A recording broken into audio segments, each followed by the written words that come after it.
बच्चों नमस्कार, स्वागत है आपके अपने YouTube चैनल एग्रोटेक स्टडी में। और बच्चों मैं हूं अरविंद यादव। बच्चों आपको बता देता हूं कि एग्रीकल्चर के 50 महत्वपूर्ण प्रश्न सभी परीक्षाओं के लिए हम लेकर आए हैं। बच्चों अगर आप कर रहे हो किसी भी एग्रीकल्चर कंपटीशन की तैयारी तो बच्चों यह वीडियो आपके लिए बहुत महत्वपूर्ण है। और बच्चों इस वीडियो में हम आपका जो एग्ज़ाम हुआ है MPPAT का तो उसके 2013 में वो सभी प्रश्न जो सभी एग्जामों के लिए बहुत महत्वपूर्ण है। बच्चों बहुत अच्छा आपका पेपर हुआ था तो उसके सभी प्रश्न हम लेकर आए। कल जो पेपर हुआ था 2014 का PAT का वो भी हमने कंप्लीट करा दिया। अब 50 प्रश्न आपके क्रॉप के इसमें भी हम लेकर आए हैं बच्चों। तो उनको आप कितना कर पाते हो, आपकी कैसी तैयारी चल रही है, उसका आप पूरी तरीके से प्रैक्टिस कर सकते हो। ठीक है, चलिए अब हम बिल्कुल देर नहीं करेंगे, इस वीडियो की शुरुआत कर लेते हैं। बच्चों अगर आप हमारे यूट्यूब चैनल पर चैनल को सब्सक्राइब जरूर कर लीजिए। सब्सक्राइब करने के बाद बेल आइकन को दबाना बिल्कुल न भूलें, जिससे आपको नए वीडियो का जो नोटिफिकेशन है वो सबसे पहले मिल सके। बच्चों ये रहा सबसे पहला प्रश्न एग्रीकल्चर का आपका, विच of the following nutrients is absorbed in combined from by the plants. बच्चों निम्न में से कौन सा पोषक तत्व पौधों द्वारा संयुक्त रूप से अवशोषित किया जाता है। इनमें से ऐसा कौन सा पोषक तत्व है जिसको संयुक्त संयुक्त का मतलब होता है दो से अधिक रूप में अवशोषित किया जाता है। तो ए पोटेशियम को, बी है फास्फोरस को, सी है जस्ता को और डी है आयरन को। तो बच्चों बताइए आप लोग इनमें से ऐसा कौन सा न्यूट्रिएंट्स है जिसको आपको संयुक्त रूप में अवशोषित करते हैं। बताइए, कंबाइंड फॉर्म में एब्जॉर्ब किया जाता है। बिल्कुल आंसर सही होना चाहिए आपको। आंसर सही होगा बी नंबर फास्फोरस। क्या आंसर सही होगा? फास्फोरस एक ऐसा न्यूट्रिएंट्स है जिसको आपको 3 रूप में अवशोषित करते हैं। पता होगा आपका P2O5, आपको पता है कि आपका जो P2O5 है यानी फास्फोरस है, इसको 3 रूपों में अवशोषित किया जाता है। आगे बात करते हैं 102, a plant nutrient obtained from air is. ऐसा कौन सा आपका पोषक तत्व है जिसको हवा के द्वारा प्राप्त किया जाता है। हवा के द्वारा प्राप्त होने वाला पोषक तत्व कौन सा है? नाइट्रोजन है या फास्फोरस है, सी है कार्बन है या डी क्लोरीन है। तो बताइए आप बच्चों, हवा के द्वारा प्राप्त होने वाला पोषक तत्व कौन सा है? जी हाँ, बिल्कुल आपका आंसर सही होना चाहिए, कार्बन। आपको पता होगा कार्बन, हाइड्रोजन और ऑक्सीजन ये तीनों पोषक तत्व ऐसे हैं इनको हवा के द्वारा और मिट्टी के द्वारा प्राप्त किया जाता है। मिट्टी के द्वारा नहीं, सिर्फ हवा के द्वारा और जल के द्वारा आपका CHO को प्राप्त किया जाता है। बाकी जितने भी आपके न्यूट्रिएंट्स रहते हैं सभी को पता है आपको मिट्टी से प्राप्त किया जाता है। चलिए बढ़ते हैं आगे। नेक्स्ट है आपका, निम्न में से किस फास्फेट धारी उर्वरक में जल में घुलनशील फास्फोरिक अम्ल होता है। बहुत अच्छा प्रश्न है। Which one of the following phosphatic fertiliser contains water soluble phosphoric acid. तो बताइए कौन सा ऐसा उर्वरक है जो फास्फोरिक अम्ल घुलनशील होता है जल में। तो बेसिक स्लैग, जी नहीं, rock phosphate, die calcium phosphate और डाई अमोनियम फास्फेट यानी अमोनियम फास्फेट भी इसको कह सकते हैं। तो बताइए कौन सा जल में घुलनशील फास्फोरिक अम्ल का ऐसा उर्वरक होता है। बिल्कुल आंसर सही होना चाहिए आपका। जी हाँ बच्चों, आंसर आपका सही होगा। कौन सा वाला? DAP। कौन सा? DAP या अमोनियम फास्फेट। बच्चों बेसिक स्लैग और die calcium phosphate, basic slag और डाई कैल्शियम यानी DCP जो होता है ना, ये दोनों आपके क्या होते हैं? ये आपके उर्वरक जो होते हैं फास्फोरसधारी हैं। रॉक फास्फेट किसी में भी नहीं घुलता है। बेसिक स्लैग आपका जो होता है और डाई कैल्शियम फास्फेट DCP जो होता है ना, ये आपके किस में घुल जाते हैं? आपको पता होगा साइट्रिक अम्ल में घुलनशील होते हैं। बेसिक स्लैग और डाई कैल्शियम फास्फेट ये आपको बता देता हूँ। रॉक फास्फेट होता है ये किसी में नहीं घुलता, अविलय होता है। जबकि अमोनियम फास्फेट ये आपका जल में घुलनशील होता है। क्लियर? चलिए बात करते हैं आगे 104 प्रश्न की, ammonium sulphate fertiliser is nature. Ammonium sulphate उर्वरक की प्रकृति कैसी होती है? अमोनियम सल्फेट बच्चों एसिडिक होती है या बेसिक या न्यूट्रल या नन ऑफ दीज। बताइए आप, अम्लीय, क्षारीय या उदासीन। जी हाँ बच्चों, बहुत अच्छा प्रश्न है। अमोनियम सल्फेट फर्टिलाइजर नेचर कैसा होता है इसका? बच्चों मैं आपको बता देता हूँ, अमोनियम सल्फेट में नाइट्रोजन पाई जाती है और सल्फर पाई जाती है। तो ये जो उर्वरक होता है ये आपका एसिडिक यानी आपकी अम्लीय प्रकृति का आपका फर्टिलाइजर होता है। कैसा? अमोनियम सल्फेट अम्लीय प्रकृति का उर्वरक होता है। ठीक है, चलिए नेक्स्ट है आपका कैल्शियम अमोनियम नाइट्रेट एक मिश्रण है। कैल्शियम अमोनियम नाइट्रेट, इसको कैन यानी किसान खाद के नाम से इसको जाना जाता है बच्चों, और इसमें 25% नाइट्रोजन होती है। सब जानते हैं कितने परसेंट, 25% इसमें नाइट्रोजन पाई जाती है। ठीक है ना, सब लोग जानते हैं इस चीज को। तो और इसका जो मिश्रण है वो किसका होता है, देखो एक बात बता दूं, कैन होता है किसान खाद के नाम से इसको जानते हैं। 25% इसमें क्या होता है, मैंने बताया आपको अभी, 25 से 26% भी कहीं भी आपको लिखा मिल जाएगा, इसमें नाइट्रोजन होता है। और इसमें नाइट्रोजन दोनों रूपों में पाई जाती है, नाइट्रेट के रूप में भी पाई जाती है, ध्यान रखें आप लोग, नाइट्रेट के रूप में भी रहती है, और दूसरा आपकी किसके रूप में रहती है, अमोनिया के रूप में भी रहती है। किसके रूप में रहती है, अमोनिया के रूप में। ये ध्यान रखें आप लोग, इसके बारे में मैंने बता दिया आपको। बच्चों ये मिश्रण किसका है, तो बहुत सिंपल है, इसमें सल्फर पाई जाती है, ध्यान रखें। तो कैल्शियम सल्फेट और अमोनियम नाइट्रेट, ये इसका आपका रूप होता है। इसका आंसर सही होगा सी। ठीक है ना, ये आप लोग याद रखें। ठीक है, चलिए नेक्स्ट है आपका सिंगल सुपर फास्फेट में सल्फर की मात्रा। Single super phosphate contains percent of sulphur, sulphur कितना होता है बताइए सिंगल सुपर फास्फेट। 8.5 होता है कि 10.5, 12.5 या 14.5, बताइए। 8.5%, 10.5% या 12.5% या 14.5%। आंसर आपका एकदम सही होना चाहिए, सब लोग जानते हैं सी आंसर 12.5% होता है। ठीक है, नेक्स्ट है फूल गोभी में विप्टेल किसकी कमी से होता है। Whiptail of cauliflower is due to deficiency of, किसकी डेफिशिएंसी से होता है। विप्टेल एक बीमारी है बच्चों, ये की फूल गोभी की फसल में होती है, और ये होती है बताइए किसकी कमी से, जिंक, क्लोरीन, बोरोन या मोलिब्डेनम। बहुत अच्छा आंसर है बच्चों, इसका आंसर सही होगा मोलिब्डेनम। एमओ की कमी से ये आपका बीमारी होती है। ठीक है, चलिए नेक्स्ट है आपका म्यूरेट ऑफ पोटास को भी कहते हैं। Muriate of potash is also known as potassium sulphate कहते हैं, या पोटेशियम नाइट्रेट कहते हैं, या पोटेशियम क्लोराइड कहते हैं, या नन ऑफ दीज। बहुत अच्छा प्रश्न है। एमओपी का दूसरा नाम क्या है बताइए। इसमें मैं एक चीज बता देता हूं आपको, इसमें बच्चों 60% आपकी पोटास पाई जाती है। इससे ज़्यादा पोटास किसी भी फर्टिलाइजर में नहीं पाई जाती है। तो आपको बताना है कि म्यूरेट ऑफ पोटास जो है उसका दूसरा नाम क्या है। सबको पता है, उसको KCl के नाम से जानते हैं, यानी पोटेशियम क्लोराइड। इसको KCl कहते हैं शॉर्ट फॉर्म में, सब जानते होंगे। ठीक है, चलिए बढ़ते हैं आगे। नेक्स्ट है 109वां प्रश्न बच्चों, निम्न में से कौन सा शाकनाशी शून्य कर्षण विधि में खरपतवार नियंत्रण हेतु काम आता है। Which of the herbicide is used to control weeds in zero tillage. Zero tillage के लिए कौन सा आपका खरपतवारनाशी उपयोग करते हैं। ए है पेंडीमेथालिन, बी है पैराक्वाट, सी है एलाक्लोर, और डी है एट्राजिन।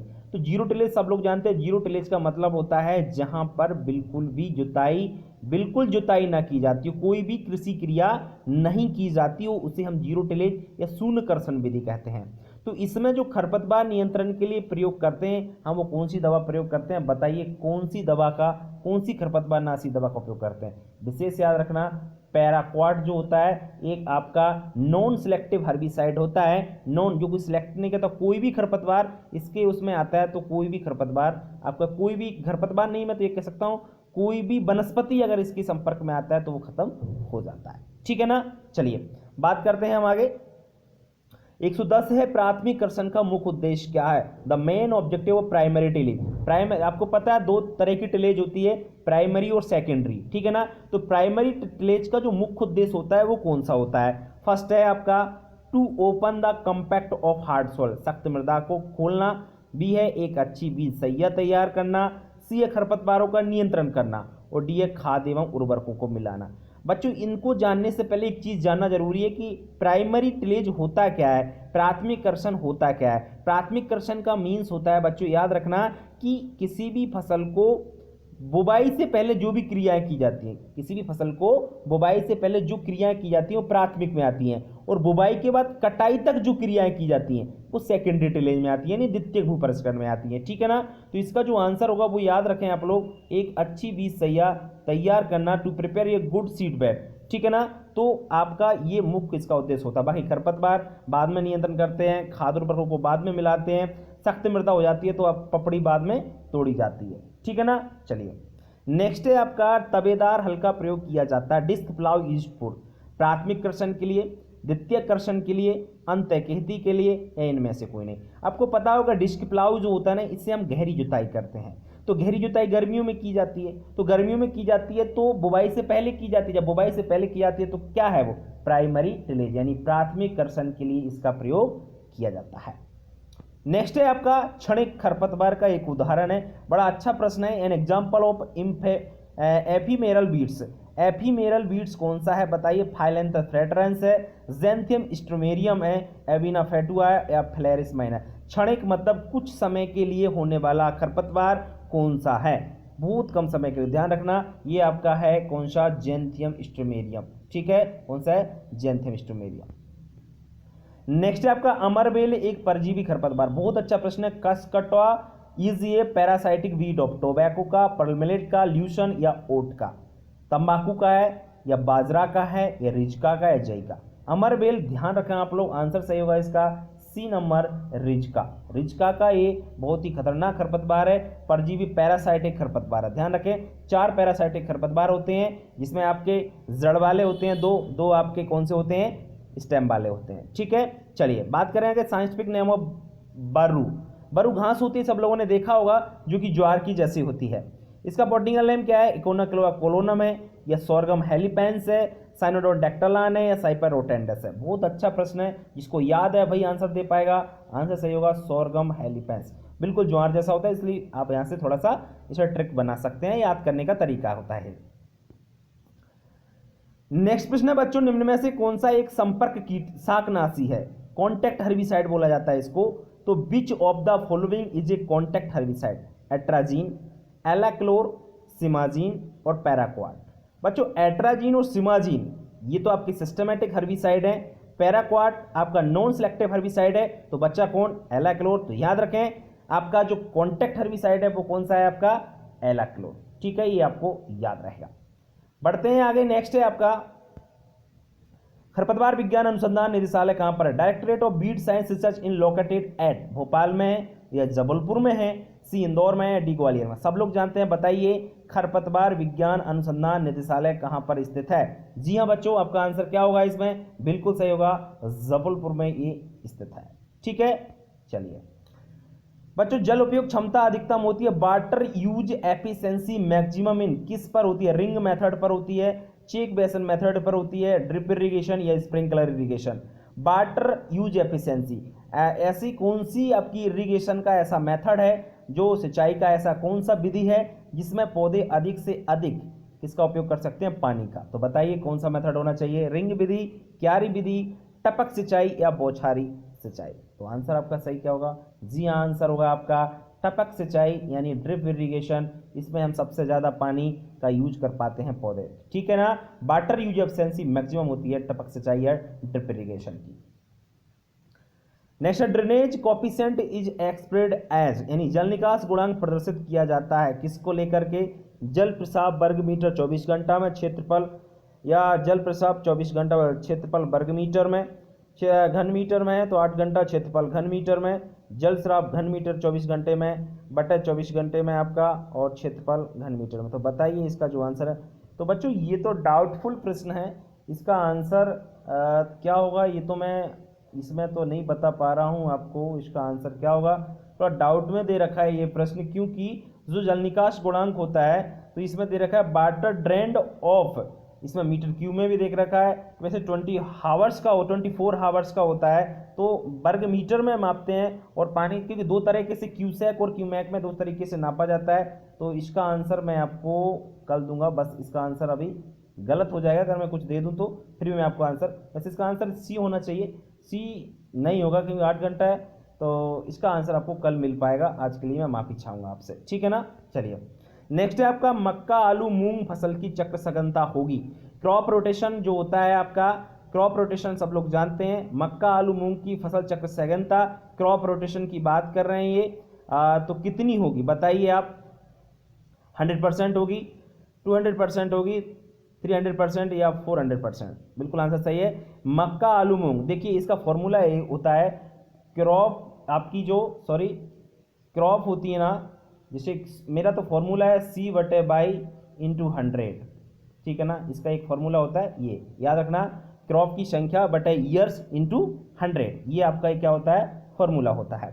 तो बच्चों इसमें क्या है, क्रॉप की संख्या कितनी है, मक्का, आलू और मूंग, 3 फसल है। तो आप लोग इसको कैसे हल कर सकते हो, आपकी 3 फसल है, ठीक है। देखो कितनी फसल है, 3 फसल है। ईयर कितना हो जाएगा, मक्का को खरीफ में बोया, आलू को आपने कब बोया, रबी में बोया, और मूंग को कब बोया आपने, खरीफ में, सॉरी मूंग को कब बोया आपने, बताइए आगे चल के, जायद में बोया। मतलब कितनी साल हो गई, 1 इंटू कितना है आपका 100, ठीक है ना। ये कितना हो जाएगा, इसमें गुणा कीजिए तो टोटल हो जाएगा आपका 300, 300 में 1 का दीजिए, आपका क्या बचेगा 300%।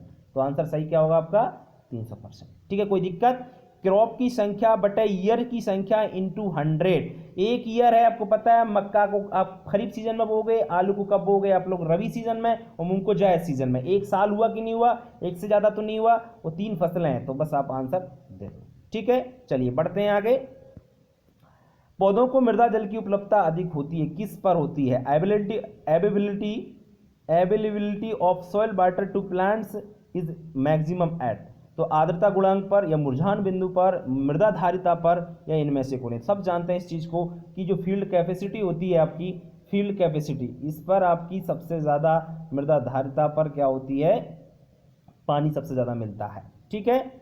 नेक्स्ट है आपका कृषि प्रणाली अनुसंधान परियोजना निदेशालय कहां पर है, project director of the farming system research as located at, Nai Delhi में स्थित है, बी ग्वालियर में स्थित है, सी लखनऊ में स्थित है, डी मोदीपुरम में। तो बताइए कृषि प्रणाली अनुसंधान परियोजना निदेशालय कहां पर स्थित है, याद रखें ये स्थित है आपका मोदीपुरम मेरठ में, उत्तर प्रदेश में ही स्थित है, ठीक है ना, याद रहे आपको। नेक्स्ट है बच्चों आपका हवाओं के कारण होने वाले मृदा क्षरण को रोकने के लिए कौन सी फसल प्रणाली लाभदायक होती है। बच्चों याद रखना, मिक्स्ड क्रॉपिंग होती है, या स्ट्रिप यानी पट्टीदार सस्यन होती है, अनेकदा सस्यन यानी मल्टीपल क्रॉपिंग होती है, और रिले क्रॉपिंग यानी अनुपद सस्यन होती है। तो बताइए हवाओं के द्वारा जो मृदा क्षरण होता है उसको रोकने के लिए कौन सी प्रणाली लाभदायक मानी जाती है। तो बहुत अच्छा प्रश्न है और इसका आंसर सही होगा स्ट्रिप क्रॉपिंग यानी पट्टीदार, क्योंकि ये हवाओं को रोकेगी और आपका जो मृदा क्षरण है उसको नहीं होने देगी, ठीक है। चलिए नेक्स्ट है गेहूं में सेहुआ ईयर कोकिल किसके द्वारा होता है, ear cockle of wheat is due to. बच्चों वाई फंगस, बैक्टीरिया, वायरस या नेमाटोड, सब जानते हैं गेहूं में ये रोग लगता है ईयर कोकिल, जो किसके द्वारा लगता है बताइए आप लोग। आंसर सही क्या होना चाहिए आपका, सूत्रकृमि यानी नेमाटोड के कारण आपका ये रोग होता है। नेक्स्ट है निम्न में से किस फसल को सभी तीनों ऋतुओं में उगा सकता है। देखिए अब तो एक तो सनफ्लावर होती है, ध्यान रखें आप लोग, जिसको तीनों सीजन में उगा सकते हैं। एक सनफ्लावर होती है, दूसरी मेज होती है, क्या होती है, मेज होती है। अब ये ऑप्शन में ना तो सनफ्लावर है ना ही मेज है। देखो क्या क्या है, मूंगफली, मूंग, तोरिया और सोयाबीन। तो बच्चों मूंगफली, तोरिया और सोयाबीन को बो नहीं सकते। मूंग को खरीफ में और जायद में तो आपने पढ़ा होगा, लेकिन रबी में नहीं पढ़ा होगा, लेकिन रबी में भी मूंग को उगा सकते हैं, इसलिए याद रखिए आंसर सही होगा आपका मूंग, ठीक है। चलिए नेक्स्ट है बच्चों हाइड्रोसाइनिक अम्ल, जिसको HCN के नाम से जाना जाता है, इसको धुरिन भी कहते हैं। क्या कहते हैं, धुरिन। तो किस में पाया जाता है, मक्का की चरी में पाया जाता है, या बाजरा की चरी में पाया जाता है, सी ज्वार की चरी में, या बरसीन में। तो बच्चों इसके बारे में थोड़ा सा मैं बता देता हूं। हाइड्रोसाइनिक अम्ल जो होता है ये आपका ध्यान रखना, ये पौधे की जड़ में बनता है। कहाँ पर बनता है, ये पौधा होता है, पौधे की जड़ में बनता है, और ये जड़ में संश्लेषण होकर के लीफ में पहुंच जाता है। कहाँ पहुंच जाता है, लीफ में पहुंच जाता है, ठीक है ना। जब लीफ में पहुंचता है और अगर इसकी मात्रा 0.5% से अधिक हो जाए और पशु इसको खा ले तो क्या होगा, पशु मर सकता है, ठीक है ना। तो इसका जो आंसर है ये आपका ज्वार में होता है, ज्वार की जड़ों में ये बनता है और पत्तियों में स्टोरेज हो जाता है। इसकी मात्रा अधिक हो जाए तो पशु को नहीं खिलाना चाहिए, क्लियर। चलिए नेक्स्ट है RG8 प्रचलित किस्म किसकी है, ये ध्यान रखना। RG8 अमेरिकन कपास की एक वैरायटी है, किसकी, अमेरिकन कपास की। वैरायटियों में ज़्यादा दिक्कत नहीं आती, अगर है तो है, ठीक है ना। चलिए नेक्स्ट है आपका अलसी की बीज दर कितनी है, 4 से 5 किलोग्राम प्रति हेक्टेयर, 6 से 9 किलोग्राम प्रति हेक्टेयर, 10 से 14 किलोग्राम प्रति हेक्टेयर, या 15 से 18 किलोग्राम प्रति हेक्टेयर। बताइए अलसी की सीड रेट कितनी है, बच्चों होगी 15 से 18 किलोग्राम प्रति हेक्टेयर। नेक्स्ट है सोयाबीन के बीजों को बोने की गहराई, बहुत अच्छा प्रश्न है कि the depth of sowing for soybean seed, soybean के बीजों को कितनी गहराई पर बोना चाहिए, 1 से 2 सेंटीमीटर पर, 3 से 4 सेंटीमीटर पर, 6 से 7 सेंटीमीटर पर, या डी है 8 से 9 सेंटीमीटर पर। बच्चों सोयाबीन को ज़्यादा गहराई पर नहीं बोया जाता, ये ध्यान रखें आप लोग। सोयाबीन को 2 सेंटीमीटर पर बोया जाता है, तो इसका जो आंसर होगा वो होगा 1 से 2 सेंटीमीटर। 2 सेंटीमीटर से, अब बहुत सारे बच्चे 3 से 4 कराएंगे, लेकिन 3 से 4 बिल्कुल गलत है। 1 से 2 सेंटीमीटर इसका सही आंसर आपका हो जाएगा। भारतीय सरसों का बॉटनिकल नेम क्या है? ब्रिस्का नाइग्रा, ब्रिस्का कैम्पेस्ट्रिस, ब्रिस्का जुन्सिया या ब्रिस्का नेपुस? बताइए बच्चों, the botanical name of Indian mustard क्या होगा? ये तो आपको याद होगा तो इसका आंसर सही दे पाओगे आप लोग, और याद है इसका हमें brassica juncea, the best answer, right answer of इस आपका प्रश्न का। नेक्स्ट है आपका गुच्छे वाली मूंगफली जो होती है, इसको हम लोग बंच टाइप ग्राउंडनट कहते हैं। बंच टाइप ग्राउंडनट जो होती है, इसकी सीड रेट कितनी होती है? बच्चों ध्यान रखें, इसकी सीड रेट होती है आपकी 100 से 120 किलोग्राम। कितनी होती है? 100 से 120 किलोग्राम। कपास का उत्पत्ति स्थल कहाँ है? बताइए। The place of origin of cotton is Bharat, B China, C USA, D है ब्राजील। तो बताइए कपास का जो उत्पत्ति स्थान है वो कहाँ पर है? बहुत अच्छा आंसर होना चाहिए आपको, एकदम राइट आंसर होना चाहिए। बताइए ओरिजिन कहाँ पर है? आंसर आपका सही होगा, जी हाँ, भारत। भारत आपका कपास का उत्पत्ति स्थान है। नेक्स्ट है आपका आइसोप्रोट्यूरान एक है। क्या है आइसोप्रोट्यूरान? एक कीटनाशक इंसेक्टिसाइड है, फंजीसाइड है, नेमाटोडसाइड है या हर्बिसाइड है? बताइए क्या है आपकी आइसोप्रोट्यूरान? सब छात्र जानते हैं यह एक हर्बिसाइड यानी आपका शाकनाशी है। क्या है? शाकनाशी है। बहुत अच्छे। नेक्स्ट है शरद ऋतुकालीन पौधे का उदाहरण है। बच्चों ये फ्लावर का आपका क्वेश्चन है। An example on the winter season annual सीज। कौन सा शरद ऋतु में इनमें पौधा होता है? फ्लॉक्स, मुर्गकेस, कोचिया या जीनिया? तो बताइए शरदकालीन पौधा कौन सा इनमें से? आंसर सही होगा आपका जीनिया। जीनिया जो है एक शरदकालीन पौधा है, फ्लावर्स है। नेक्स्ट इनमें से कौन सी एक कलिकायन विधि नहीं है?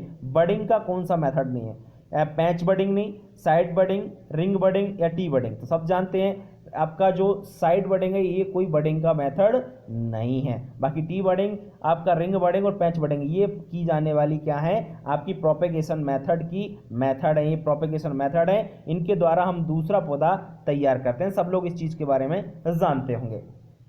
निम्न में से कौन सा एक घर के अंदर उगाया जाने वाला पौधा नहीं है? इनमें से ऐसा कौन सा प्लांट है जिसको हम लोग घर नहीं उगा सकते हैं क्योंकि बड़ा होता है? Caladium, peperomia, chlorophytum, acalypha? बताइए क्लोरोफाइटम इसका सही आंसर है, ध्यान रखना, जिसको हम लोग घर नहीं उगा सकते हैं। बच्चों नेक्स्ट है रजत रेखा एक किस्म है। रजत रेखा किसकी वैरायटी है? रोज यानी गुलाब की, बी है डहेलिया की, सी है रजनीगंधा और डी है गुलदाउदी। तो बच्चों इसका आंसर क्या होगा? रजत रेखा एक वैरायटी किसकी है? डहेलिया की। ठीक है। नेक्स्ट है अमलतास पर किस रंग के फूल आते हैं? सब लोगों ने देखा होगा which colour of the flower belongs on amaltas? लाल रंग के, पीले रंग के, नीले रंग के या सफेद रंग के? आंसर सही है, सब जानते हैं अमलतास पर लाल रंग की इसे कलर भी बनाया जाता है। Mango belongs to the which family? बच्चों आम किस कुल से संबंधित है? एनाकार्डेसी, मिर्टेसी, कैरिकेसी या सपोटेसी? बच्चों सपोटेसी जो फैमिली होती है ये आपकी किसकी फैमिली है? चीकू की फैमिली है। किसकी है? चीकू की है। कैरिकेसी आपकी किसकी है? पपीता की है, ध्यान रखें। और मिर्टेसी किसकी है? आपकी अमरूद की है। बच्ची क्या? एनाकार्डेसी, जो कि इसका सही आंसर होगा एनाकार्डेसी। लखनऊ 49 एक किस्म है। लखनऊ 49 किस्म है जिसको हम सरदार के नाम से भी जानते हैं। ये किसकी वैरायटी है? केला की, कटहल की, अमरूद की या सीताफल की? आंसर सही होगा अमरूद की ये वैरायटी है। नेक्स्ट है बंधता रोधी विटामिन है। एंटी स्लेटिव विटामिन कौन सा है? Vitamin E, vitamin C, vitamin A या विटामिन डी? बच्चों बताइए बंधता रोधी विटामिन एंटी स्लेटिव विटामिन कौन सा है? आंसर सही होना चाहिए आपका विटामिन ई। ठीक है, ये इसका आंसर सही होगा। बाकी विटामिन ए जो होता है इसको रेटिनॉल के नाम से जानते हैं। विटामिन सी होता है ये एस्कॉर्बिक एसिड होता है। विटामिन डी होता है इसको कैल्सीफेरॉल के नाम से जानते हैं। ठीक है ना, ये आप लोग इनके जो रासायनिक नाम है वो जरूर याद रखें। सतावर का कुल कौन सा है? सतावर जो आपका वैसे आपका एस्पेरेगस इसको बोला जाता है और इसका कुल जो है वो कौन सा है? एलेसी है या पोएसी है, एपीएसी है या लेलेसी है? बच्चों सतावर का कुल एस्पेरेगस बिलोंग्स टू फैमिली। आपका एस्पेरेगस की फैमिली कौन सी है बताइए आप लोग? आंसर इसका आप लोग देखिए सतावर की फैमिली कौन सी होगी? इसका आंसर मैं आपको नहीं बताऊंगा, इसका आंसर आपको कमेंट बॉक्स में लिखकर बताना है। अच्छा प्रश्न है। सब्जी होती है एक सजावर, ये ध्यान रखें, सब्जी वाली फसल है, इसका कुल कौन सा ये आपको बताना है। ठीक है, नेक्स्ट है आइपोमिया बटाटा एक वानस्पतिक नाम है किसका? अरबी का, टेपियोका का, परवल का या शकरकंद का? बताइए आप लोग। स्वीट पोटैटो, टेपियोका, अरबी या परवल?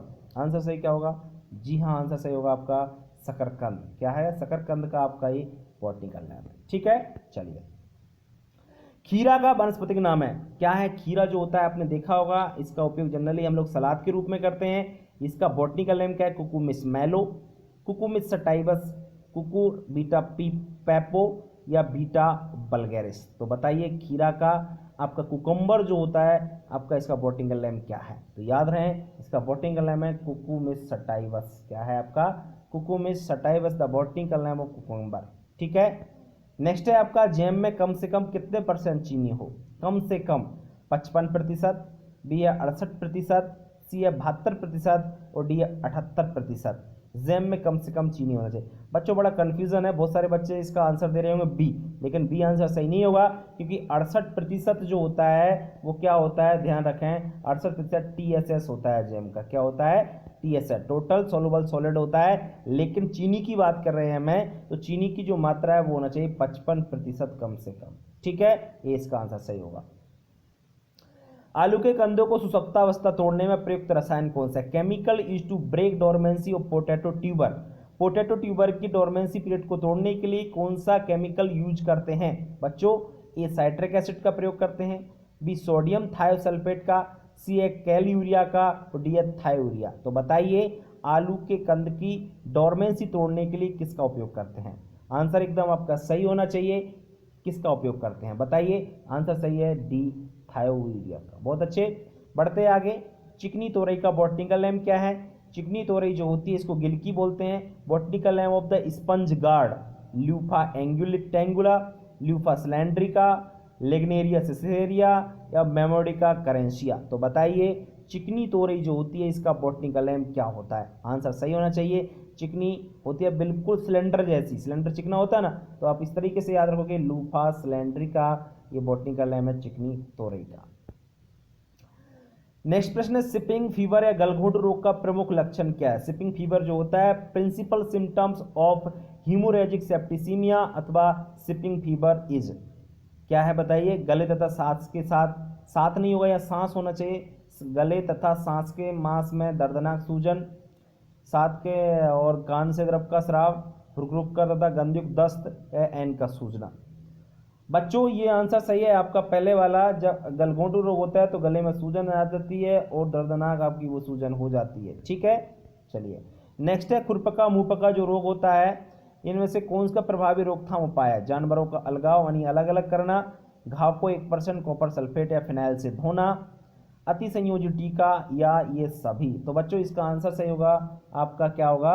ये सभी आपका प्रभावी रोकथाम होती है।